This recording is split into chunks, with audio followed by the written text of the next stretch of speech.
जय हिंद दोस्तों, मेरा नाम है सुधीर और आप देख रहे हैं जीके वाला क्लास एजुकेशन। जी हाँ दोस्तों, आज की इस वीडियो में आप सभी के लिए 2020 का हिंदी का मॉडल पेपर लेकर के उपस्थित हो चुका हूँ। यहाँ पर आप पेपर का कोड देख सकते हो 801 MA है। ठीक है, यानी कि आज की इस वीडियो में आप सभी को इसी मॉडल पेपर का पूरा कंप्लीट सॉल्यूशन देने वाला हूँ, जो कि आप सभी के लिए बहुत ज़्यादा इंपॉर्टेंट है। यदि आप क्लास 10th के छात्र हैं, बोर्ड परीक्षा 2023 की तैयारी कर रहे हैं, तो ये वीडियो आप सभी के लिए मोस्ट इंपॉर्टेंट है।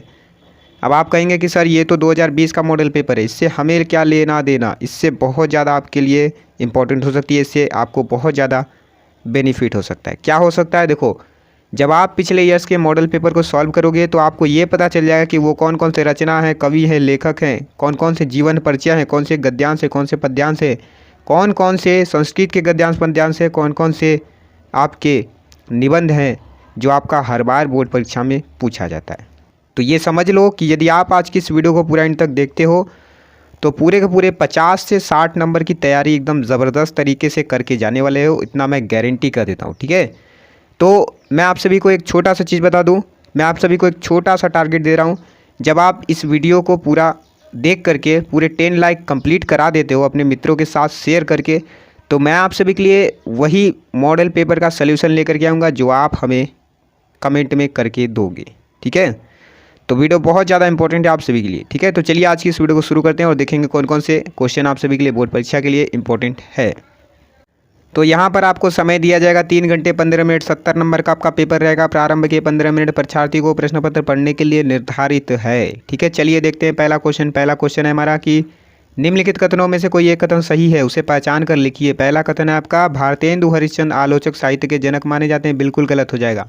आचार्य रामचंद्र शुक्ल प्रसिद्ध निबंधकार हैं, ये आपका राइट आंसर हो जाएगा। ठीक है, मित्रता निबंध के लेखक राय कृष्णदास नहीं हैं, ये तो आपको भी पता होगा कि आचार्य रामचंद्र शुक्ल हैं। ठीक है, पहला चैप्टर है, आपको पता होगा। उसके बाद क्या है कि गुनाहों का देवता के रचनाकार मुंशी प्रेमचंद नहीं है, बल्कि कौन है, धर्मवीर भारती हैं। गुनाहों के देवता के रचनाकार कौन है, धर्मवीर भारती हैं। अब देखो, आपको इतना तो पता चल गया कि इन ऑप्शन में से कौन सा सही है। ये सेकेंड वाला आपका सही हो जाएगा, आचार्य रामचंद्र शुक्ल प्रसिद्ध निबंधकार हैं। ठीक है, अब देखो आपका इसी ऑप्शन में से बहुविकल्पी प्रश्न बोर्ड परीक्षा 2023 में किस तरीके से बनेंगे वो भी मैं आप सभी को बिल्कुल प्रैक्टिकली बता देता हूँ। ठीक है, तो आपका क्वेश्चन ये बनेगा कि गुनाहों का देवता के रचनाकार हैं। आपको 4 ऑप्शन दे दिए जाएंगे, जैसे मान लो आचार्य रामचंद्र शुक्ल दे दिया गया, राय कृष्णदास दे दिया गया, मुंशी प्रेमचंद्र दे दिया गया और एक दे दिया जाएगा धर्मवीर भारती। तो आपका इसका राइट आंसर क्या हो जाएगा, धर्मवीर भारती हो जाएगा, क्योंकि धर्मवीर भारती गुनाहों के देवता के रचनाकार हैं। ठीक है, यही क्वेश्चन आपका पलट के भी दिया जा सकता है। क्या दिया जा सकता है कि धर्मवीर भारती की रचना है। आपको 4 ऑप्शन दे दिए जाएंगे, जैसे मान लो मित्रता दे दिया गया, गुनाहों का देवता दे दिया गया, ठीक है, गबन दे दिया गया, आवारा मसीहा दे दिया गया। तो आपको किस पर टिक लगाना होगा, गुनाहों के देवता पर टिक लगा देना होगा, क्योंकि गुनाहों की देवता किसकी है, धर्मवीर भारती की है। ठीक है, इस तरीके से आपके बोर्ड परीक्षा 2023 में क्वेश्चन बनेंगे। चलिए इतना तो समझ में आ गया। अब हम देखते हैं ख वाला। ख वाला हमारा क्वेश्चन है कि निम्नलिखित कृतियों में से किसी एक कृति के रचनाकार का नाम लिखिए। तो मैं आप सबको पूरे कृतियों का रचनाकार का नाम बता देता हूँ। ठीक है, जिससे कि आपकी तैयारी एकदम ज़बरदस्त तरीके से हो जाए और आप 70 में 70 नंबर ला पाओ। ठीक है, कोई भी कमी नहीं होने वाली है, बिल्कुल सटीक आपको बताऊँगा जिस तरीके से आपका बोर्ड परीक्षा में क्वेश्चन बनेंगे।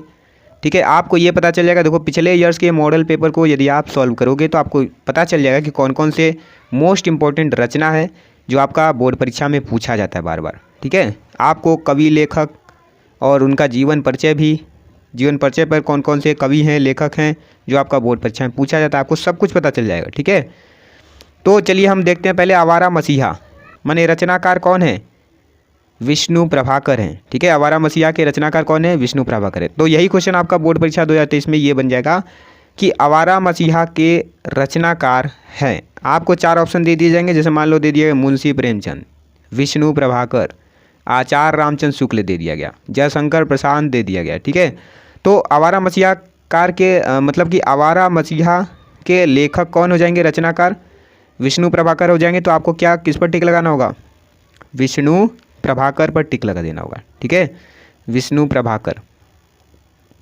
इस तरीके से आपका ये राइट आंसर हो जाएगा। ये इसका क्या हो जाएगा, विष्णु प्रभाकर आवारा मसीहा के रचनाकार हो जाएंगे। ठीक है, अर्धनारीश्वर की बात करें तो अर्धनारीश्वर के रचनाकार कौन है, रामधारी सिंह दिनकर हैं, जिसको शॉर्ट में हम लोग क्या बोलते हैं, दिनकर बोलते हैं। ठीक है, दिनकर आप याद रख लेना।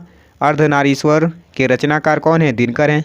अब आपका पूछा जाएगा बोर्ड परीक्षा 2023 में कि अर्धनारीश्वर के रचनाकार हैं, 4 ऑप्शन दे दिए जाएंगे। जैसे मान लो मुंशी प्रेमचंद दे दिया गया, जयशंकर प्रसाद दे दिया गया, ठीक है, रामधारी सिंह दिनकर दे दिया गया, हरिवंश राय बच्चन दे दिया गया। तो आपको किस पर टिक लगाना होगा, रामधारी सिंह मतलब कि दिनकर पर टिक लगाना होगा। ठीक है, क्योंकि दिनकर ही आपके राइट आंसर हो जाएंगे, किसके, अर्धनारीश्वर के रचना के। ठीक है, उसके बाद क्या भूलूँ क्या याद करूँ के रचनाकार कौन है, हरिवंश राय बच्चन है, जिसको हम लोग शॉर्ट में क्या बोलते हैं, बच्चन बोलते हैं। ठीक है, पंचवटी के रचनाकार मैथिली शरण गुप्त जी हैं। ठीक है, आपका ये बहुत ज़्यादा इंपॉर्टेंट क्वेश्चन है। ये 4 आपका रचना मोस्ट इंपॉर्टेंट है, जो आपका हर बार बोर्ड परीक्षा में पूछा जाता है। खास करके इसमें से आवारा मसीहा, पंचवटी, अर्धनारीश्वर, ठीक है, बहुत ज़्यादा पूछा जाता है। और क्या भूलूँ क्या याद करूँ, ये भी कभी कभार पूछ दिया जाता है। तो पंचवटी रचना के रचनाकार कौन हो जाएंगे, मैथिली शरण गुप्त हो जाएंगे। ठीक है, चलिए अब अगला क्वेश्चन देखते हैं। अगला क्वेश्चन हमारा क्या है, अगला क्वेश्चन हमारा कि यात्रा के पन्ने किस विधा पर आधारित रचना है। ये है यात्रा वृत्त विधा पर आधारित रचना है। और इसके लेखक की बात करें अर्थात इसके रचनाकार की बात करें तो कौन हो जाएगा, राहुल संस्कृत्यायन हो जाएंगे। ठीक है, यात्रा के पन्ने के रचनाकार कौन हो जाएंगे, राहुल संस्कृत्यायन हो जाएंगे। ठीक है, ये आपका राइट आंसर हो जाएगा। उसके बाद सरस्वती पत्रिका, देखो ये भी मोस्ट इंपॉर्टेंट है। पत्र पत्रिकाओं पर आधारित किस तरीके से आपका बहुविकल्पी प्रश्न बनेगा, मैंने आप सभी को वीडियो बना करके आपको दे दिया था। आप जा करके हमारे वीडियो के सेक्शन में देख सकते हो और बहुत ही अच्छे तरीके से आप पत्र पत्रिकाओं पर आधारित बहुविकल्पी क्वेश्चन को तैयार कर सकते हो। ठीक है, तो सरस्वती पत्रिका किस युग में प्रकाशित हुई थी, सरस्वती पत्रिका द्विवेदी युग में प्रकाशित हुई थी। ठीक है, सरस्वती पत्रिका द्विवेदी युग में प्रकाशित हुई थी। ठलुआ क्लब के लेखक का नाम लिखिए। ठलुआ क्लब के लेखक कौन है, गुलाब राय हैं। ठीक है, गुलाब राय, ठलुआ क्लब के लेखक कौन है, गुलाब राय हैं। ये आपका राइट आंसर हो जाएगा। ठीक है, अब आपका बोर्ड परीक्षा 2023 में आपका इसी तरीके से क्वेश्चन बनेगा कि ठलुआ क्लब के लेखक हैं। आपको 4 ऑप्शन दे दिए जाएंगे। जैसे मान लो गुलाब राय दे दिया गया, ठीक है, विष्णु प्रभाकर दे दिया गया, मैथिली शरण गुप्त दे दिया गया, या फिर जयशंकर प्रसाद दे दिया गया। तो आपको किस पर टिक लगाना होगा, ठलुआ क्लब के लेखक गुलाब राय। ठीक है, और देखो ये जो ठलुआ क्लब लेखक है, मतलब कि ठलुआ क्लब जो ये रचना है किस विधा पर आधारित रचना है, ये आपका हो जाएगा निबंध विधा पर। ठीक है, निबंध विधा पर आधारित ये रचना हो जाएगी। ठीक है, अब आपका बोर्ड परीक्षा में अगर पूछ दिया जाए कि ठलुआ क्लब किस विधा पर आधारित रचना है, जीवनी, आत्मकथा, संस्मरण, निबंध, तो आपको किस पर टिक लगाना होगा, निबंध विधा पर आधारित रचना, इसलिए निबंध पर टिक लगा देना होगा। ठीक है, बिल्कुल मोस्ट इंपॉर्टेंट क्वेश्चन बता रहा हूँ। मैं गारंटी करता हूँ कि यदि आप आज की इस वीडियो को पूरा अंत तक देखते हो तो आपका 50 से 60 नंबर की तैयारी बिल्कुल ज़बरदस्त तरीके से हो जाएगी। ठीक है, चलिए इसी बात पर एक बार ज़ोरदार लाइक कर दीजिए और अपने मित्रों के साथ ज़रूर से ज़रूर शेयर कर दीजिए। चलिए अगला क्वेश्चन देखते हैं। अगला क्वेश्चन हमारा क्या है, अगला क्वेश्चन है हमारा कि प्रगतिवादी कविता की किन्हीं 2 विशेषताओं का उल्लेख कीजिए। प्रगतिवादी कविता की 2 विशेषता क्या हो जाएगी, सामाजिक यथार्थवाद और क्रांति की भावना। ठीक है, सामाजिक यथार्थवाद और क्रांति की भावना। उसके बाद क्या है कि रीतिकाल के 2 कवियों के नाम लिखिए। रीतिकाल के 2 कवि कौन कौन से हो जाएंगे, केशव हो जाएगी और बिहारी हो जाएगी। देखो केशव की बहुत ज़्यादा इंपॉर्टेंट जो रचना होती है रामचंद्रिका होती है, रामचंद्रिका। ठीक है, ये आपका हो जाएगा केशव दास की रचना। केशव मैं यहाँ पे लिख देता हूँ, केशव। ठीक है, केशव दास की प्रसिद्ध रचना क्या है, रामचंद्रिका। अब आपका ये भी पूछा जाता है कि रामचंद्रिका के रचनाकार हैं केशव हैं, बिहारी हैं, ठीक है, मुंशी प्रेमचंद्र हैं, या फिर आचार्य रामचंद्र शुक्ल हैं। तो आपको किस पर टिक लगाना होगा, केशव पर टिक लगाना होगा। ठीक है, इस तरीके से आपका बोर्ड परीक्षा 2023 में क्वेश्चन बनेंगे। बिल्कुल मैं आप सभी को प्रैक्टिकल के साथ बता रहा हूँ। यदि आप इस वीडियो को पूरा अंत तक देखते हैं तो निश्चित ही आप सभी 50 से 60 नंबर की तैयारी बिल्कुल अच्छे तरीके से करके जा सकते, इतना मैं गारंटी करता हूँ। ठीक है, तो आपका क्या हो जाएगा कि रीतिकाल के 2 प्रमुख कवि कौन कौन से हो जाएंगे, बिहारी और केशव। ठीक है, बिहारी की रचना तो आप सभी को पता ही होगा, सतसई होती है, ठीक है, सतसई है बिहारी की रचना और केशव की रचना रामचंद्र का है, ठीक है। तो चलिए अब देखते हैं थर्ड वाला क्वेश्चन। हमारा ग वाला क्वेश्चन क्या है कि तार सप्तक काव्य संग्रह का प्रकाशक वर्ष हुआ। तार सप्तक काव्य संग्रह का प्रकाशक वर्ष कब हुआ था? 1959 में हुआ था, 1959। अच्छे से याद रख लो, ठीक है। चलो अब अगला क्वेश्चन देखते हैं। अगला क्वेश्चन हमारा थर्ड वाला क्या है? थर्ड क्वेश्चन है हमारा कि निम्नांकित गद्यांशों में से किसी एक के नीचे दिए गए प्रश्नों के उत्तर दीजिए। तो देखो यहाँ से क्या होगा कि आपका 6 नंबर का क्वेश्चन पूछा जाएगा बोर्ड परीक्षा 2023 के लिए।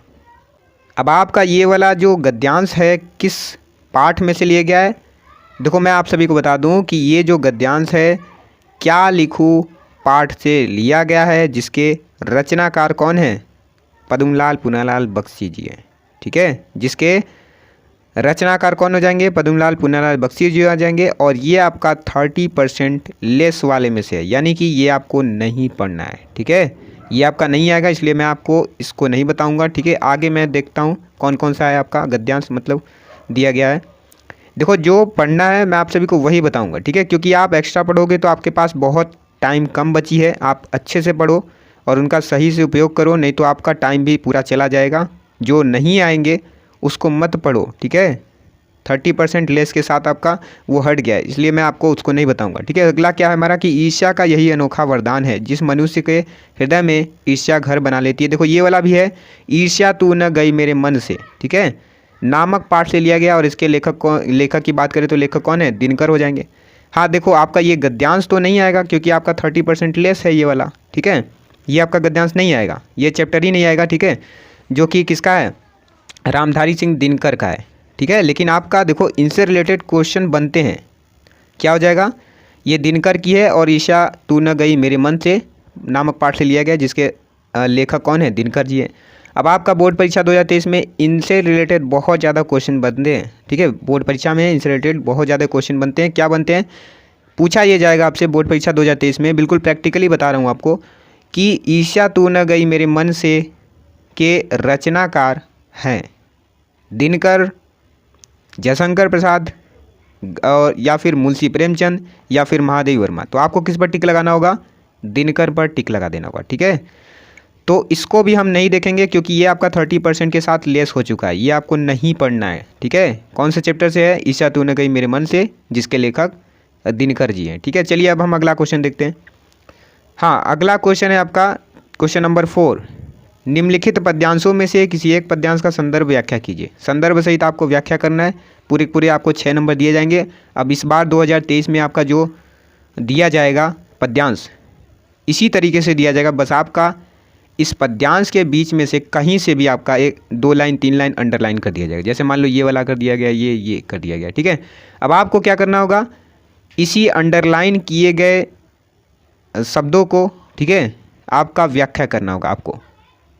तो मैं सबसे पहले मैं आप सभी को ये बताता हूँ कि ये कौन से पाठ से लिया गया है। देखो ये जो है, सब तीर्थों का एक तीर्थ है, हृदय पवित्र बना ले हम, आओ यहाँ अजात शत्रु बन, सबको मित्र बना ले हम। इसका संदर्भ आप क्या लिखेंगे? देखो सबसे पहले मैं आप सभी को बता दूं कि ये भारत माता का मंदिर यह नामक पाठ से लिया गया है और ये है किसकी? मैथिली शरण गुप्त जी की है, ठीक है। तो आप कैसे संदर्भ लिखोगे? संदर्भ आपको नहीं आता है तो मैं आप सभी को बता दूं कि संदर्भ कैसे लिखते हैं। संदर्भ आपको लिखने के लिए पाठ का नाम और उसके लेखक या रचयिता का नाम याद होना चाहिए, ठीक है। तो आपको संदर्भ कैसे लिखना होगा? संदर्भ में आप लिखेंगे कि प्रस्तुत पद्यांश हमारी पाठ्य पुस्तक हिंदी काव्य खंड के भारत माता का मंदिर नामक पाठ से लिया गया, जिसके रचयिता कौन है? मैथिली शरण गुप्त जी हैं, ठीक है। मैं आशा करता हूँ कि आपको अच्छे से समझ में आ गया होगा। चलिए अब हम इसका व्याख्या देखते हैं। तो व्याख्या क्या है आपका कि सब तीर्थों का एक तीर्थ यह, हृदय पवित्र बना ले हम, आओ यहाँ अजात शत्रु बने, सबको मित्र बना ले हम। यानी कि भारत देश सभी तीर्थों का तीर्थ है, सब तीर्थ का एक तीर्थ यह, अर्थात भारत देश सभी तीर्थों का तीर्थ है। इस तीर्थ में आकर अपने हृदय को हम क्या कर ले? पवित्र बना ले। वही यहाँ पर बोला जा रहा है, ठीक है, कि जो भारत देश है सभी तीर्थों का तीर्थ है और इस देश में आकर के हम सभी अपने हृदय को कैसा कर ले, पवित्र बना ले। और यहाँ पर आओ, आओ यहाँ पर, ठीक है। और इस प्रकार से इस देश में रहो कि हमारा कोई शत्रु न बने, अजात शत्रु बन, अर्थात और हम इस तीर्थ में अर्थात इस देश में इस प्रकार से रहें कि हमारा शत्रु कोई पैदा न हो। और हम क्या करें, और क्या करें हम कि सबको एक साथ मिलजुल करके सबको अपना मित्र बना लें हम, ठीक है। उसके बाद क्या है इसका कि रेखाएं प्रस्तुत हैं अपने मन के विचित्र बना ले हम, रेखाएं प्रस्तुत है अपने मन के चित्र बना ले हम, 100 आदर्शों को लेकर एक चरित्र बना ले हम। तो देखो इसका व्याख्या क्या हो जाएगा। यहाँ पर ये बोला जा रहा है कि रेखाएं प्रस्तुत हैं अपने, अर्थात विभिन्न प्रकार की रेखाएं हमारे कर्मों की है, ठीक है। मन के चित्र बना ले हम, हमें उसे क्या करना चाहिए, अपने मन के चित्र बना लेना चाहिए। 100 आदर्शों को लेकर, अर्थात 100 आदर्शों को लेकर हमें अपने एक चरित्र का निर्माण करना चाहिए, अर्थात अपना चरित्र बना लेना चाहिए, ठीक है।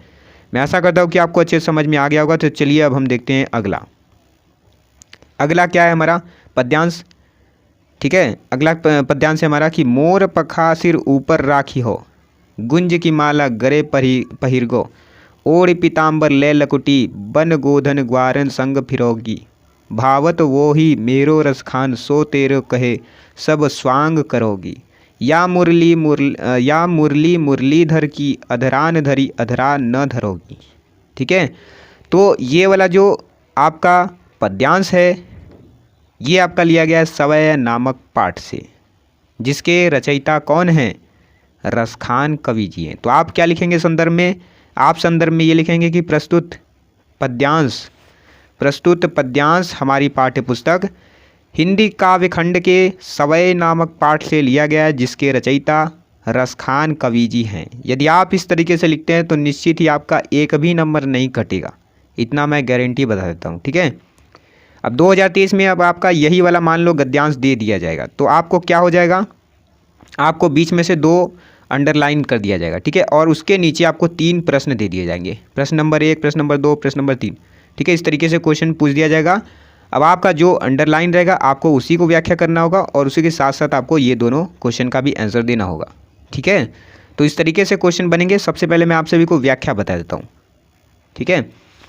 क्या लिखा है कि मोर पखा सिर ऊपर राखी हो, अर्थात एक सखी दूसरे सखी से ये कहती है कि तुम क्या कहती है कि मैं तुम्हारे कहने पर मोर पखा अर्थात मोर के पंख को सिर ऊपर राखी हो, अपने सिर के ऊपर रख दूंगी, और क्या करूंगी कि गुंज की माला गले पहिर को, और तुम कहोगी तो मैं गुंज की मालाओं को गले में पहन लूँगी, ठीक है। ओढ़ पीताम्बर ले लकुटी, और मैं पीताम्बर को ओढ़ करके और ले लकुटी अर्थात लकड़ी को ले करके क्या करूँगी, वन गोधन ग्वारन संग फिरोगी, वन में गोधन अर्थात गायों और ग्वालों के साथ भी संग अर्थात संग फिरोगी अर्थात साथ भी फिरूंगी अर्थात घूमूंगी, ठीक है। तो कहने का मतलब यहाँ पर यह है कि यदि एक सखी कहती है, एक सखी दूसरे सखी से कहती है कि तुम्हारे कहने पर मैं मोर के पंख को अपने सिर के ऊपर क्या कर दूंगी, धारण कर लूँगी, ठीक है। यदि तुम कहोगी तो मैं गुंजाओं की माला को अपने गले में पहन लूँगी, ठीक है। और पीला पीताम्बर को ओढ़ करके लकड़ी को ले करके क्या करूँगी, वन में गाय ग्वालों के बीच में जा कर के घूमूंगी, ठीक है। और क्या लिखा है, भावत वो ही मेरो रस खान, और तुम्हारे कहने पर मैं उन सारी लीलाओं को करूँगी, सो तेरो कहे सब स्वांग करोगी, अर्थात तुम्हारे कहने पर मैं उन सब स्वांग को, उन सब कार्यों को, उन सब लीलाओं को करूँगी जो श्री कृष्ण को अच्छी लगती है। भाव तो वो ही मेरो रस खान, अर्थात जो मेरे श्री कृष्ण को भाती है अर्थात अच्छी लगती है, ठीक है।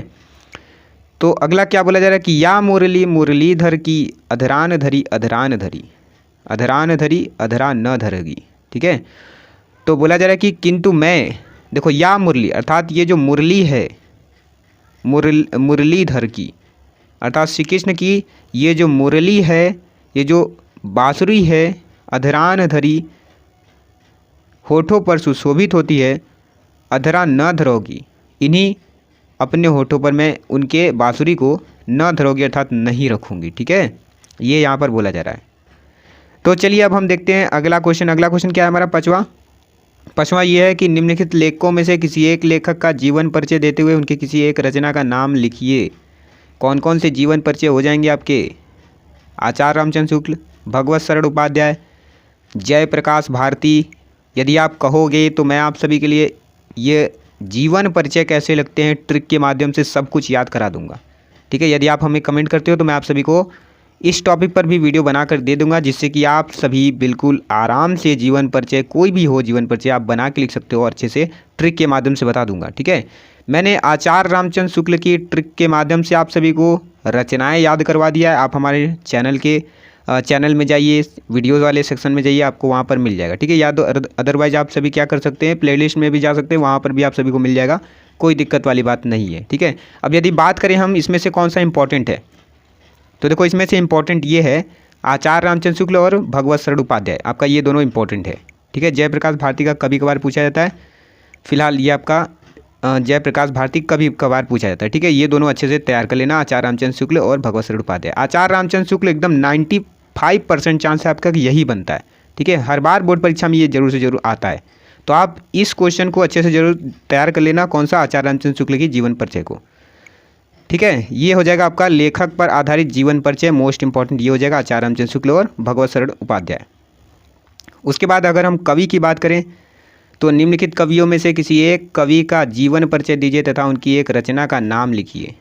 तो तुलसीदास, सुभद्रा कुमारी चौहान, श्याम नारायण पांडे, इन तीनों में से मोस्ट इम्पॉर्टेंट अगर हम कवि की बात करें तो कौन से हो जाएंगे? तुलसीदास और सुभद्रा कुमारी चौहान। श्याम नारायण पांडे का कभी कभार पूछा जाता है, जिसमें से सबसे ज़्यादा मोस्ट इम्पॉर्टेंट है ये तुलसीदास वाला। ठीक है, सुभद्रा कुमारी चौहान का भी थोड़ा बहुत कम पूछा जाता है, लेकिन हाँ पूछा जाता है। सबसे कम आपका ये आता है श्याम नारायण पांडे वाला, फिर उसके बाद आपका सुभद्रा कुमारी चौहान आता है। ठीक है, उसके बाद आपका सबसे ज़्यादा पूछा जाता है तुलसीदास का। तो मोस्ट इंपॉर्टेंट इसमें से ये हो जाएगा आपका तुलसीदास वाला। तुलसीदास जी का जीवन परिचय अच्छे से तैयार कर लेना लिख करके। अगर आप कहोगे, कमेंट कर देते हो कि सर तुलसीदास जी की जीवन परिचय ट्रिक के माध्यम से याद करा दीजिए, तो मैं आप सभी को वीडियो बना करके बिल्कुल अच्छे से आप सभी को याद करवा दूंगा। ठीक है, ऑलरेडी मैंने आप सभी को तुलसीदास की रचना को ट्रिक के माध्यम से याद करा दिया, आप जाकर प्लेलिस्ट के सेक्शन में देख सकते हो हमारे। ठीक है, चलिए अगला क्वेश्चन देखते हैं। अगला क्वेश्चन क्या है हमारा? अगला जो हमारा छठवां क्वेश्चन है कि निम्नलिखित संस्कृत गद्यांश का संदर्भ सहित हिंदी में अनुवाद कीजिए। क्या लिखा है? नागरिक। अगला क्या है हमारा कि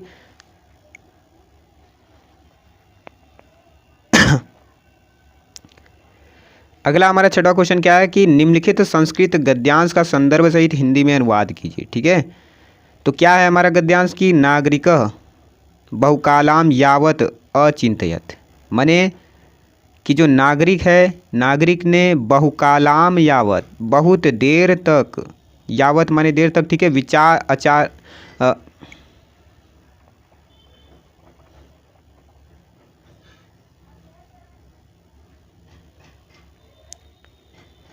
तो अगला क्वेश्चन हमारा छठवां क्वेश्चन क्या है? देखो छठवां क्वेश्चन है हमारा कि निम्नलिखित संस्कृत गद्यांशों का संदर्भ सहित हिंदी में अनुवाद कीजिए। अगला हमारा छठा क्वेश्चन क्या है? देखो छठा क्वेश्चन है हमारा कि निम्नलिखित अगला क्वेश्चन हमारा क्या है? अगला क्वेश्चन हमारा छठवा ये हो जाएगा कि निम्नलिखित संस्कृत गद्यांश का संदर्भ सहित हिंदी में अनुवाद कीजिए। अगला क्वेश्चन हमारा छठवा क्या हो जाएगा? देखो छठवा क्वेश्चन है हमारा कि निम्नलिखित संस्कृत गद्यांश का संदर्भ सहित हिंदी में अनुवाद कीजिए। तो क्या हो जाएगा? देखो नागरिक अर्थात नागरिक ने, बहुकालाम यावत अर्थात बहुत देर तक, अचिंत्यत माने विचार किया। नागरिक ने बहुत देर तक क्या किया? अचिंत्यत अर्थात विचार किया। ठीक है,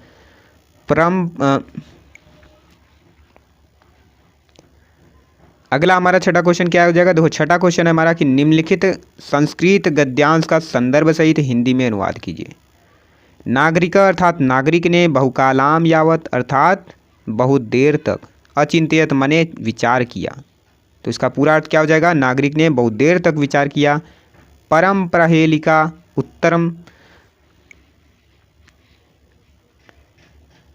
अगला क्वेश्चन हमारा क्या हो जाएगा, छठा क्वेश्चन हमारा ये है कि निम्नलिखित संस्कृत गद्यांश का संदर्भ सहित हिंदी में अनुवाद कीजिए। ठीक है, क्या दिया है अनुवाद में, गद्यांश में कि नागरिक बहुकालाम यावत अचिंत्यत। नागरिक अर्थात नागरिक ने। अगला क्वेश्चन हमारा छठवां क्या हो जाता है, देखो छठवां क्वेश्चन हमारा कि निम्नलिखित संस्कृत गद्यांश का संदर्भ सहित हिंदी में अनुवाद कीजिए। ठीक है, तो क्या दिया हुआ है हमारा अनुवाद में कि नागरिक अर्थात नागरिक ने बहुकालाम यावत बहुत देर तक अचिंत्यत माने विचार किया। नागरिक ने बहुत देर तक क्या किया, अचिंत्यत किया अर्थात विचार किया। परम पहेलिका उत्तर दातुम समर्थ न अभवत। तो क्या हो जाएगा कि किंतु परम पहेलिका, किंतु पहेलिका उत्तर पहेलिकाया परम पहेलिकाया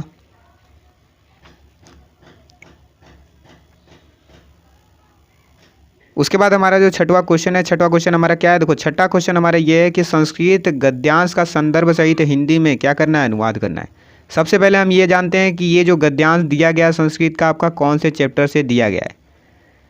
ठीक है, और आपको संदर्भ कैसे लिखना है मैं आपको ये भी बता देता हूँ, बिल्कुल प्रैक्टिकली आप सभी को बताता हूँ। ठीक है, संदर्भ आप कैसे लिखेंगे, संदर्भ में आपको लिखना होगा कि प्रस्तुत गद्यांश हमारी पाठ्यपुस्तक संस्कृत खंड के प्रबुद्धो ग्रामीण नामक पाठ से लिया गया है। कौन से पाठ से है ये, आपका प्रबुद्धो ग्रामीण नामक पाठ से। ठीक है, चलिए अब हम इसका अनुवाद देखते हैं। क्या है अनुवाद की, नागरिक माने नागरिक ने, बहुकालाम यावत माने बहुत देर तक, अचिंत्यत माने विचार किया। नागरिक ने बहुत देर तक क्या किया, विचार किया। परम पहेलिकाया उत्तर दातु समर्थ न अभवत, किंतु पहले का उत्तर देने में समर्थ नहीं हुआ। ठीक है, ये आपका हो जाएगा इसका अनुवाद। और क्या बोला जा रहा है कि अतः ग्रामीण अवदत, अतः ग्रामीण ने कहा अर्थात बोला, अतः ग्रामीण ने बोला, क्या बोला, अहम अस्या प्रहेलिकाया उत्तरम न जाना भी। मैं इस, अहम माने होता है मैं, अस्या माने इस, मैं इस पहेली का उत्तर नहीं जानता हूँ। ठीक है, मैं इस पहेली का उत्तर नहीं जानता हूँ। इयम श्रुत्वा ग्रामीण अकथयत, यह सुन करके ग्रामीण ने कहा, यह सुन करके ग्रामीण ने कहा, क्या कहा, यह कहा कि यदि भवान उत्तरम न जानाति, अर्थात यदि आप उत्तर नहीं जानते हैं, तरही ददादु 10 रूप्यकाणि, तो आप क्या करिए, तो आप 10 रुपये दीजिए। तो तरही ददादु 10 रूप्यकाणि अर्थात तो 10 रुपये दीजिए। अतः म्लान मुखेन नागरिकेन समयानुसाराम 10 रूप्यकाणि दत्तानी। ठीक है, अतः खिन्न मुख वाले नागरिक ने क्या किया, समयानुसार 10 रुपये उसको दत्तानी माने दे दिया। ठीक है, मैं आशा करता हूँ कि आपको ये वाला भी अच्छे से अनुवाद समझ में आ गया होगा। चलिए अब हम देखते हैं इसका ये पद्यांश पर आधारित संस्कृत खंड पर आपका कौन सा ये दिया गया है पद्यांश। ठीक है, अनुवाद वाला। सर्वे भवन्तु सुखिना सर्वे सन्तु निरामया सर्वे भद्राणि पश्यन्तु माँ कश्चित् दुर्भाग् भवेत्। ठीक है, ये आपका कौन से पाठ से लिया गया है, सबसे पहले मैं आप सभी को बताता हूँ। देखो ये जो आपका है पद्यांश, ये आपका लिया गया है भारतीय संस्कृति नामक पाठ से लिया गया है। अब आप इसका संदर्भ कैसे लिखोगे, संदर्भ लिखोगे आप प्रस्तुत पद्यांश हमारी पाठ्यपुस्तक संस्कृत खंड के भारतीय संस्कृति नामक पाठ से लिया गया है। ठीक है, इस तरीके से लिखते हो तो आपका पूरा का पूरा नंबर मिल जाएगा, जितना नंबर मिलना रहेगा। ठीक है, एक भी नंबर नहीं कटेगा यदि आप इस तरीके से लिख देते हो तो। ठीक है, चलिए अब हम आपको इसका अनुवाद बताते हैं। क्या लिखा है इसमें, देखो, सर्वे भवन्तु सुखिना सर्वे सन्तु निरामया सर्वे भद्राणि पश्यन्तु माँ कश्चित् दुर्भाग् भवेत्। सर्वे भवन्तु सुखिना अर्थात सभी सुखी हो जाएं, सर्वे सन्तु निरामया अर्थात सभी रोग रहित हो जाएं, सर्वे भद्राणि पश्यन्तु अर्थात सभी कल्याण को देखें, और माँ कश्चित् दुर्भाग् भवेत् इसका मतलब ये हो जाएगा कि कोई भी दुखी न हो। ठीक है, मैं आशा करता हूँ कि आपको इसका भी अनुवाद अच्छे से समझ में आ गया होगा। तो चलिए अब हम देखते हैं अगला क्वेश्चन। अगला क्वेश्चन हमारा क्या है, 7वां है कि 7वां क्वेश्चन हमारा ये है कि अपनी पाठ्यपुस्तक से कंठस्य कोई एक श्लोक लिखिए जो इस प्रश्न पत्र में ना आया हो। ठीक है, तो आप कौन सा श्लोक लिख सकते हो, बंधनम मरणम वापी जयो वापी पराजय उभयत्र समूह वीर भाव ही वीरता। आप इस तरीके से बहुत से लिख सकते हो, ठीक है। क्या चीज़ लिख सकते हो? एक श्लोक लिख सकते हो। यदि आप कहोगे तो मैं आपको ट्रिक के माध्यम से सभी श्लोक याद करवा दूंगा, आप हमें कमेंट करते हो तो, ठीक है। उसके बाद देखते हैं अगला, निम्नलिखित प्रश्नों में से किन्हीं 2 प्रश्नों के उत्तर संस्कृत में दीजिए। क्या लिखा है आपका? नीर चीर विषय हंसस्य का विशेषता अस्ति। इसका राइट आंसर क्या हो जाएगा? देखो, सह नीरम चिरम पृथक पृथक करोति, ये आपका राइट आंसर हो जाएगा, ठीक है। हालांकि ये आपका 30% 30% में आपका ये लेस हो जाता है। कौन सा चैप्टर? ये आपका लेस हो जाएगा और ये आपका अन्योक्ति विलास नामक पार्ट से लिया गया है, ठीक है। ये वाला जो चैप्टर है आपका, ये जो क्वेश्चन है आपका अन्योक्ति विलास में से दिया गया है, जो कि आपका 30% लेस है। आपको ये वाला नहीं पढ़ना है, ठीक है। वीरा केन पूजते, ये आपका सिलेबस में है। वीरा वीरेण पूजते, ठीक है। वीरा वीरेण पूजते, ठीक है। ये आपका राइट आंसर हो जाएगा। चलिए उसके बाद देखते हैं अगला, थर्ड वाला हमारा क्या क्वेश्चन है कि ग्रामीण का उपहासति। ग्रामीण, आप का को काट के क्या लगा देंगे? नागरिका उपहासति। ग्रामीण नागरिका, ठीक है, नागरिका उपहासति, ये आपका राइट आंसर हो जाएगा। नागरिका हो जाएगा इसमें, ठीक है। उसके बाद क्या है? विद्या केन वर्धते, विद्या अभ्यासेन वर्धते, ये भी आपका नहीं आएगा। ये आपका 30% लेस हो चुका है, जो कि आपका ये क्वेश्चन पूछा गया है किसमें से? केन की वर्धते में से पूछा गया है, ठीक है। चलिए अब हम अगला क्वेश्चन देखते हैं। अगला क्वेश्चन क्या है हमारा? अगला क्वेश्चन हमारा 8वां ये है कि करुण अथवा हास्य रस की परिभाषा उदाहरण सहित लिखिए। करुण रस का मैं आपको बता दूं कि इस तरीके से आपका क्वेश्चन बनेगा। सबसे पहले आप ये जान लो कि करुण रस का स्थायी भाव क्या होता है। देखो, करुण रस का स्थायी भाव क्या होता है? शोक होता है, ठीक है। करुण रस का स्थायी भाव शोक होता है। अब आपका बोर्ड परीक्षा में पूछा जाएगा कि आपको लिखने के लिए तो नहीं दिया जाएगा, हाँ, लेकिन पूछा जाएगा कि करुण रस का स्थायी भाव है। आपको 4 ऑप्शन दे दिए जाएंगे, जैसे मान लो शोक दे दिया गया, रति दे दिया गया, हास दे दिया गया, निर्वेद दे दिया गया, ठीक है। तो आपको किस पर टिक लगाना होगा? आपको लगाना होगा शोक वाले पर, क्योंकि आपका करुण रस का स्थायी भाव क्या हो जाएगा? शोक हो जाएगा, ठीक है। तो आपको किस पर टिक लगाना होगा? शोक पर टिक लगा देना होगा। ये आपका राइट आंसर हो जाएगा। इस तरीके से आपका बोर्ड परीक्षा 2023 में पूछा जाएगा, ठीक है। उसी तरीके से आपका ये भी पूछा जाए कि हास्य रस का स्थायी भाव है। आपको 4 ऑप्शन दे दिए जाएंगे। हास्य रस का स्थायी भाव आपको पता ही होगा, हास्य रस का नहीं पता है तो मैं आपको बता देता हूँ। देखो, हास्य रस का स्थायी भाव होता है हास होता है, ठीक है। 4 ऑप्शन दे दिए जाएंगे जिसमें आपका हास भी रहेगा, तो आपको हास पर टिक लगा देना होगा, ठीक है। उसके बाद हमारा ख वाला प्रश्न क्या बनेगा कि उपमा अथवा रूपक अलंकार की परिभाषा उदाहरण सहित लिखिए। तो आपका लिखने वाला नहीं आएगा, ठीक है।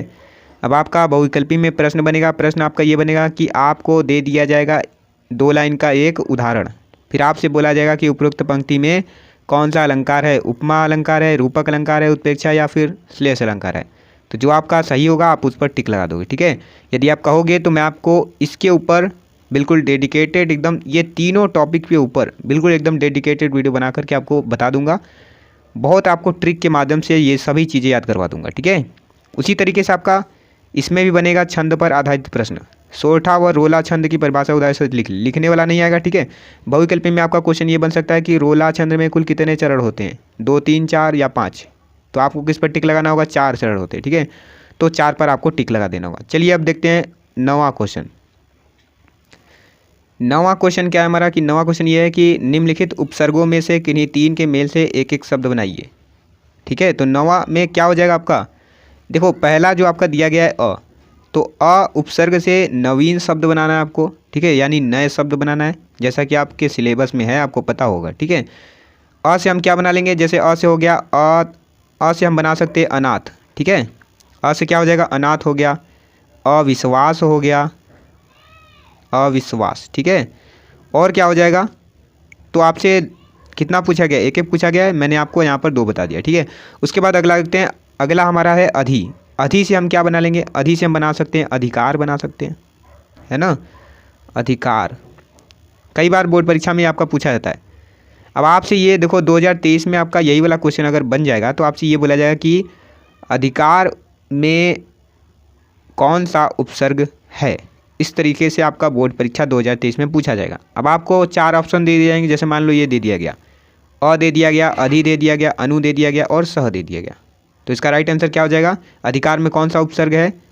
अधि उपसर्ग है, तो आपको इस पर टिक लगा देना होगा, ठीक है। इस तरीके से आपका बोर्ड परीक्षा 2023 में क्वेश्चन पूछा जाएगा। अब बात करें हम अनु की, तो अनु से हम बना लेंगे अनुकरण, अनुरूप, ठीक है। क्या बना लेंगे?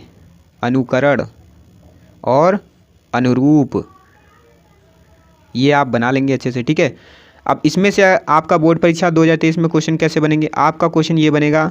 अब देखो इसी क्वेश्चन को आपका जैसे अधि वाला बना था ना, उसी क्वेश्चन को आपको पलट के दिया जा सकता है। क्या दिया जा सकता है, आपसे बोला जाएगा कि अणु पर आधारित किस तरीके से आपका प्रश्न बनेगा। देखो आपसे ये बोला जाएगा कि अणु उपसर्ग में, यानी कि अणु उपसर्ग का नवीन शब्द क्या होगा, ठीक है। आपको 4 ऑप्शन दे दिए जाएंगे, जैसे मान लो अनाथ दे दिया गया, अनाथ, ठीक है। और क्या दे दिया गया, अधिकार दे दिया गया, ठीक है। और क्या दे दिया गया, अनुकरण दे दिया गया, ठीक है, या फिर इनमें से कोई नहीं। तो अणु उपसर्ग में कौन सा नवीन शब्द है, अणु उपसर्ग का नवीन शब्द क्या हो जाएगा, ये हो जाएगा। तो आपको किस पर टिक लगाना होगा, अनुकरण पर टिक लगा देना होगा। इस तरीके से आपका बोर्ड परीक्षा 2023 में क्वेश्चन पूछा जाएगा, ठीक है। मैं आप सभी को सारा चीज़ बता देता हूँ। स का हम बना सकते हैं सहपाठी और सहयोग, ठीक है। अभी का हम क्या बना लेंगे, अभिलाषा और अभिप्राय बना सकते हैं। सु से हम बना लेंगे सुधार और सुगम, और क्या होता है, सुलभ होता है, ठीक है। ठीक उसी प्रकार से आपका ये भी पूछा जाएगा प्रत्यय पर आधारित प्रश्न किस तरीके से बनेंगे। आई से बना लेंगे परछाई हो गया, लिखाई हो गया, ठीक है, पढ़ाई हो गया, इस तरीके से बना लेंगे। अब आपका बोर्ड परीक्षा में कैसे प्रश्न बनेंगे, अब आपका बोर्ड परीक्षा में ये पूछा जाएगा, जैसे मान लो एक आपको दे दिया जाएगा, ठीक है। आपसे पूछा जाएगा कि परछाई में प्रत्यय है, आपको 4 ऑप्शन दे दिए जाएंगे, जैसे मान लो आई दे दिया गया, त्व दे दिया गया, पन दे दिया गया, हट दे दिया गया। तो आपको किस पर टिक लगाना होगा, इस पर टिक लगाना होगा, क्योंकि परछाई के लास्ट में हमारा प्रत्यय क्या आ जाएगा, आई आ जाएगा, ठीक है। इसलिए आपका ये राइट आंसर हो जाएगा। अब त्व पर आधारित आपके कौन कौन से शब्द बन जाएंगे, प्रभुत्व हो गया, ममत्व हो गया, बहुत से शब्द बनते हैं, आप बना सकते हो, ठीक है। अब इनसे संबंधित आपका बोर्ड परीक्षा 2023 में इस तरीके से क्वेश्चन बन सकता है कि प्रभुत्व में कौन सा प्रत्यय है, त्व है, वट है, ता है, हट है। तो आपको किस पर टिक लगाना होगा, त्व पर टिक लगा देना होगा, क्योंकि ये आपका राइट आंसर हो जाएगा, ठीक है। इस तरीके से आपका बोर्ड परीक्षा 2023 में पूछा जाएगा। मैं आशा करता हूँ कि आपको अच्छे समझ में आ रहा होगा। यदि समझ में आ रहा है तो आप अच्छे से लाइक कर दीजिए, ठीक है, और अपने मित्रों के साथ जरूर से जरूर शेयर कर दीजिए। अब हम बात करते हैं पन का। पन से हम शब्द बना लेंगे अपनापन, गाढ़ापन, ठीक है। और क्या बना सकते हैं, बचपन बना सकते हैं, लड़कपन बना सकते हैं, पागलपन बना सकते हैं, बहुत बना सकते हैं इससे। हट से हम क्या बना लेंगे, हट से हम बना लेंगे घबराहट, ठीक है। और क्या बना सकते हैं, जगमगाहट। वट से क्या बना सकते हैं, वट से हम बना लेंगे सजावट, लिखावट, ठीक है। इस तरीके से बहुत सा बना सकते हो आप। ता से क्या बना सकते हो, सुंदरता, मधुरता और दुर्जनता, ठीक है। चलिए अगला क्वेश्चन देखते हैं। अगला क्वेश्चन क्या है आपका, हाँ ये जो मैं क्वेश्चन बता रहा हूँ आपको, यहाँ से आपके ज़रूर से ज़रूर आएंगे, 100% श्योर है। जिस तरीके से मैंने आप सभी को बताया ना बहुविकल्पी में, उसी तरीके से आपका यहीं से 100% क्वेश्चन आपका इसी तरीके से बनेगा, ठीक है। तो चलिए अब हम देखते हैं ग वाला आपका क्वेश्चन क्या है। ग वाले में कि निम्नलिखित में से किन्हीं दो के विग्रह सहित समास का नाम लिखिए। अब यहाँ पर पहला दिया गया चरण कमल, ठीक है। चरण कमल का विग्रह की बात करें तो क्या हो जाएगा, कमल के समान चरण, ठीक है। कमल के समान क्या हो जाएगा, चरण हो जाएगा। और कमल चरण कमल में कौन सा समास हो जाएगा, कर्मधारय समास हो जाएगा। कौन सा समास हो जाएगा, कर्मधारय, कर्मधारय समास। अब ये आपका 30% सिलेबस के साथ ये लेस हो चुका है, ये आपका नहीं आएगा। क्या नहीं आएगा, ये चरण कमल वाला नहीं आएगा, ठीक है। अब हम बात करते हैं नवरत्न की। नवरत्न अर्थात नौ रत्नों का समाकार, ये आपका कौन सा हो जाएगा, द्विगु समास हो जाएगा। कौन सा समास हो जाएगा, द्विगु समास। ये आपके सिलेबस में है, इसलिए आप अच्छे से इसको तैयार कर लीजिए। चक्रपाणी में कौन सा समास हो जाएगा, सबसे पहले मैं आपको इसका विग्रह बता देता हूँ। चक्रपाणी अर्थात चक्र है हाथ में जिसकी, अर्थात क्या हो जाएगा, विष्णु। यहाँ पर विष्णु की बात की जा रही है, ठीक है। तो इसमें कौन सा समास हो जाएगा, बहुव्रीहि समास हो जाएगा। बहुव्रीहि, बहुव्रीहि समास हो जाएगा यहाँ पर, ठीक है। ये भी आपका सिलेबस में नहीं है चक्रपाणी वाला, क्योंकि आपका बहुव्रीहि सिलेबस में आपके है ही नहीं, ठीक है। तो ये आपका चक्रपाणी वाला नहीं आएगा। हालांकि मैं आप सभी को सभी चीज़ें बता दे रहा हूँ, ठीक है। उत्थान पतन की बात करें तो उत्थान पतन में कौन सा आपका समास हो जाएगा, ये आपका हो जाएगा द्वंद्व समास, ठीक है। कौन सा समास हो जाएगा आपका, द्वंद्व समास हो जाएगा। अब इसके समास विग्रह की बात करें तो आप समास विग्रह में लिखोगे, वैसे तो लिखने वाला नहीं आएगा आपका, ठीक है। समास विग्रह आपका क्या हो जाएगा, इसका उत्थान और पतन हो जाएगा। अब देखो, अब हम बता दें आपको कि बोर्ड परीक्षा में आपका यहाँ से संबंधित किस तरीके से क्वेश्चन बनेगा। जैसे मान लो आपको दे दिया गया पीताम्बर में कौन सा समास है, इस तरीके से आपसे पूछा जाएगा, है ना। तो आपको किस तरीके से बताना होगा, आपको पीतम्बर में कौन सा समास हो जाएगा, बहुविग्रीय समास हो जाएगा, ठीक है, बहुविग्रीय समास। तो आपका बहुविग्रीय समास तो आपके सिलेबस में है नहीं। ठीक उसी प्रकार से आपका मान लो ये पूछ दिया गया उत्थान पतन, ठीक है, आपसे भी ये बोला जाएगा कि उत्थान पतन में कौन सा समास है। आपको 4 ऑप्शन दे दिए जाएंगे, जैसे मान लो द्वंद्व समास दे दिया गया, कर्मधारय समास दे दिया गया, ठीक है, और क्या दे दिया गया, द्विगु समास दे दिया गया, और इनमें से कोई नहीं। तो आपको किस पर टिक लगाना होगा, क्योंकि उत्थान पतन कौन सा समास है, द्वंद्व समास है, तो आपको इस पर टिक लगा देना होगा, ठीक है। इस तरीके से बोर्ड परीक्षा 2023 में आपका प्रश्न बनेगा। पंचानन की बात करें तो पंचानन का विग्रह क्या हो जाएगा, 5 है मुख जिसके, अर्थात हनुमान, पंचमुखी, ठीक है, जिसके पंचमुखी अर्थात हनुमान की यहाँ पर बात की जा रही है। तो इसका यही संग्रह हो जाएगा, ठीक है। अगर हम बात करें इसके समास की तो इसमें समास कौन सा हो जाएगा, बहुविग्रीय समास होगा। बहुविग्रीय समास आपका नहीं आएगा सिलेबस में, इसलिए ये आपको नहीं पढ़ना होगा, ठीक है। सप्तर्षि की बात करें, यहाँ पर सप्तर्षि की बात करें तो सप्तर्षि की हम विग्रह देखते हैं। सबसे पहले विग्रह क्या हो जाएगा, 7 ऋषियों का समूह, ठीक है। सप्तर्षि माने 7 ऋषियों का समूह, और इस सप्तर्षि में कौन सा समास है, द्विगु समास है, ठीक है। कौन सा समास है, द्विगु समास। अब आपसे बोर्ड परीक्षा में पूछा जाएगा कि सप्तर्षि में कौन सा समास है। आपको 4 ऑप्शन दे दिए जाएंगे, जैसे मान लो कर्मधारय दे दिया गया, द्वंद्व दे दिया गया, द्विगु समास दे दिया गया, ठीक है, और तत्पुरुष समास दे दिया गया। तो आपको किस पर टिक लगाना होगा, द्विगु इसका राइट आंसर होगा, तो आपको इस पर टिक लगा देना होगा, ठीक है। इस तरीके से आपका बोर्ड परीक्षा 2023 में पूछा जाएगा, ठीक है। अच्छे से तैयार कर लेना यहाँ से। चलो अगला क्वेश्चन देखते हैं। अगला क्वेश्चन हमारा ये है कि निम्नलिखित में से 2 शब्दों के तत्सम लिखिए। आपका ये भी बोर्ड परीक्षा में आएगा। अब इन पर आधारित आपके बहुविकल्पी प्रश्न किस तरीके से बनेंगे वो भी मैं आप सभी को बता देता हूँ, ठीक है। सबसे पहले आप ये देख लो कि आज का जो तत्सम रूप होगा क्या होगा, अद्य होगा, ठीक है। आज का तत्सम रूप क्या होगा, अद्य होगा। अब आपके बोर्ड परीक्षा में किस तरीके से प्रश्न बनेंगे, आपके बोर्ड परीक्षा में ये प्रश्न बन जाएगा कि आज शब्द का तत्सम रूप है, क्या हो जाएगा, आद्य हो जाएगा, ठीक है। 3-4 ऑप्शन दे दिए जाएंगे, जिसमें आद्य भी रहेगा तो आपको आद्य पर टिक लगा देना होगा, ठीक है। उसी तरीके से आपका अमावस, ठीक है, अमावस का तत्सम रूप क्या हो जाएगा, अमावस्या हो जाएगा। ये तो आपको पता होगा, ठीक है, क्या हो जाएगा, अमावस्या।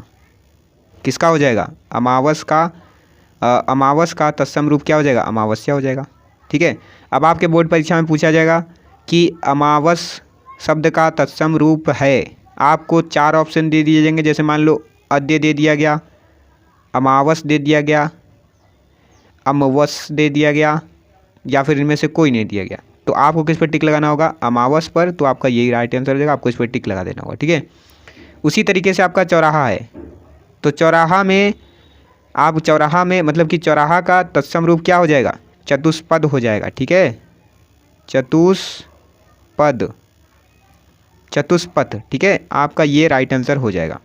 चौराहा में कौन सा समास है, चतुष्पद, मतलब कि चौराहा का तत्सम रूप क्या हो जाएगा, चतुष्पद हो जाएगा, ठीक है। उसके बाद चना का बात करें तो चना में कौन सा, मतलब कि चना जो शब्द है इसका तत्सम रूप क्या हो जाएगा, चड़क हो जाएगा, ठीक है। मैं आप सभी को पूरा लिख के बता रहा हूँ, तो आप अच्छे से इसको तैयार कर लेना, ठीक है। उसके बाद कुआं की बात करें तो कुआं में कौन सा, मतलब कि कुआं का तत्सम रूप क्या हो जाएगा, कूप हो जाएगा, ठीक है। बत्ती का तत्सम रूप क्या हो जाएगा, वर्तिक हो जाएगा, वर्तिका, ठीक है, ये वर्तिका हो जाएगा आपका बत्ती का तत्सम रूप।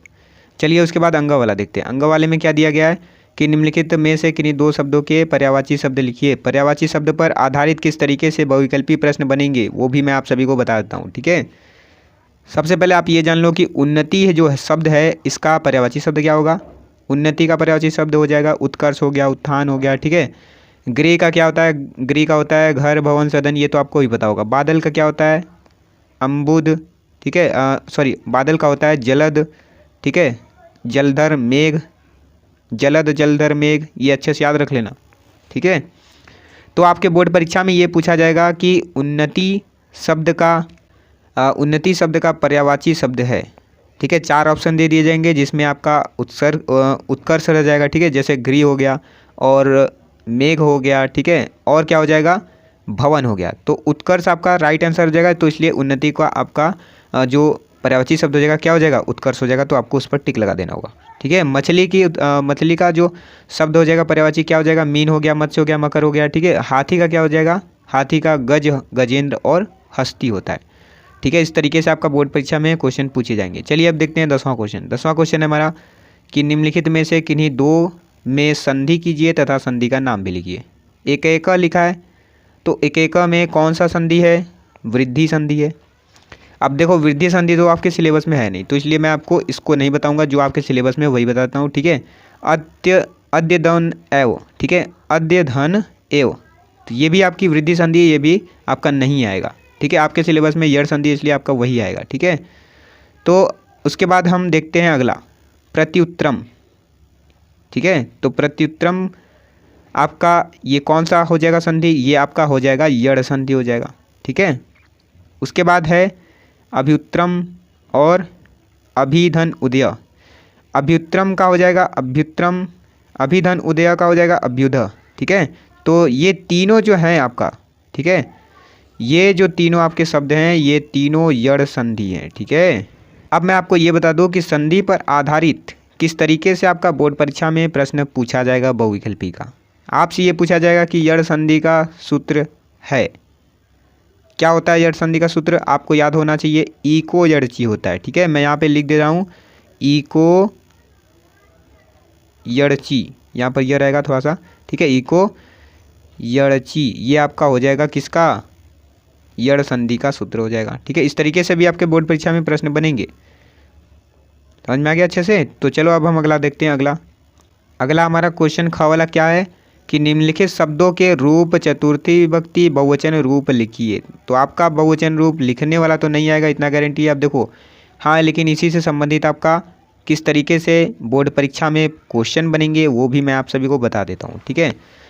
जैसे मान लो ये मधु दिया गया, तो मधु का आपको क्या करना है, चतुर्थी विभक्ति और बहुवचन रूप लिखना है। तो मधु का चतुर्थी विभक्ति और बहुवचन रूप क्या हो जाएगा, मधुभ्य हो जाएगा। क्या हो जाएगा, मधुभ्य, ठीक है, मधुभ्य। ये आपका हो जाएगा किसका, मधु का चतुर्थी विभक्ति और बहुवचन रूप हो जाएगा। उसी तरीके से आपका नदी का हो जाएगा, नदी का क्या हो जाएगा, नदीभ्य हो जाएगा, ठीक है, नदीभ्य।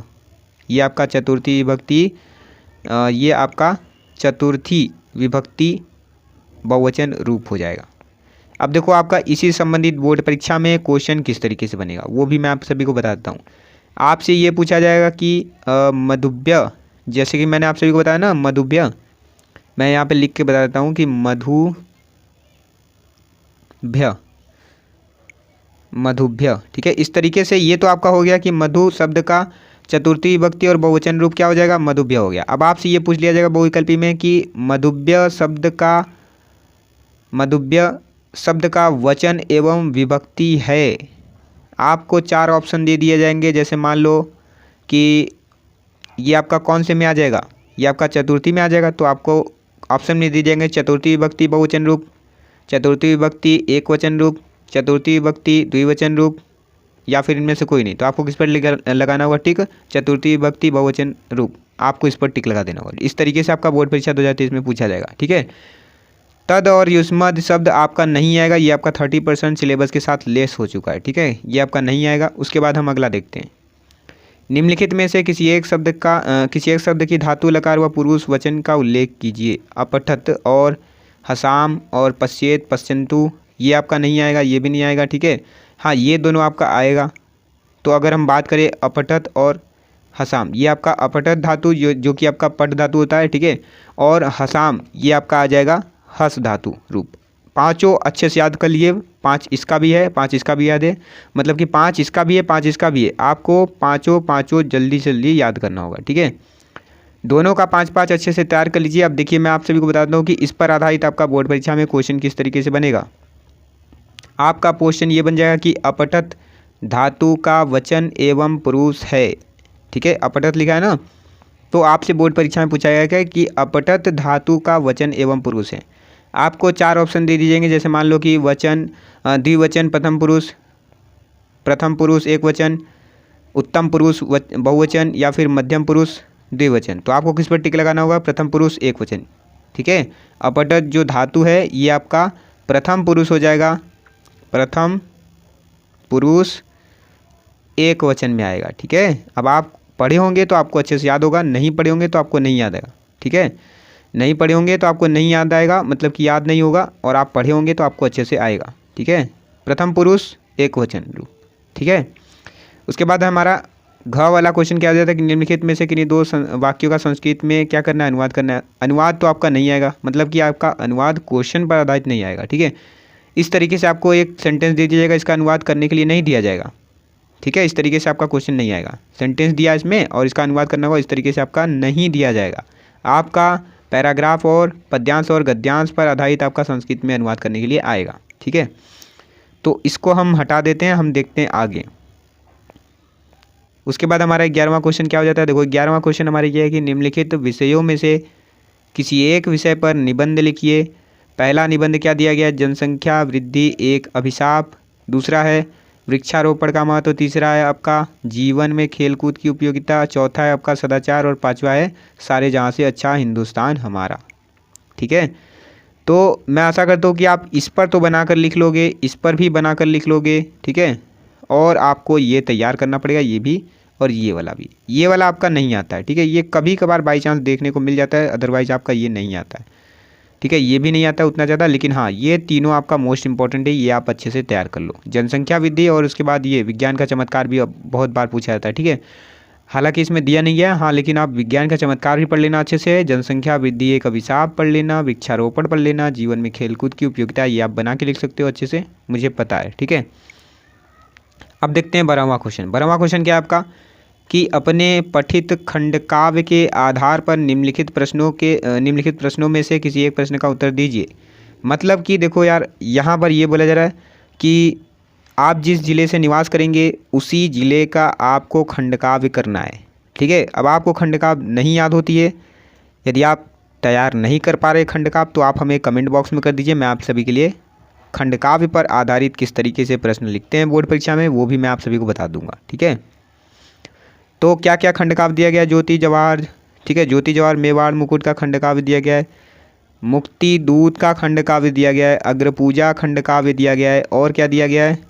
उसके बाद कर्ण का खंडकाव्य, कर्मवीर का खंडकाव्य दिया गया है। और कौन सा दिया गया है? मातृभूमि के लिए खंडकाव्य दिया गया है, तुमुल खंडकाव्य। ठीक है, ये वाराणसी वाले से आता है।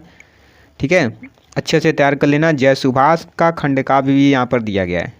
ठीक है, तो यदि आप कहोगे तो मैं आप सभी के लिए खंडकाव्य पर आधारित जिस तरीके से क्वेश्चन बनते हैं, मैं आप सभी को पूरा कॉपी में लिख करके पूरा बताऊंगा। ठीक है, अच्छे से, यदि आप कमेंट करते हो तो आज की इस वीडियो में बस इतना ही। यदि वीडियो अच्छा लगे तो हमारे वीडियो को एक बार जरूर से जरूर लाइक कर दीजिएगा। मिलते हैं एक और नई वीडियो के साथ।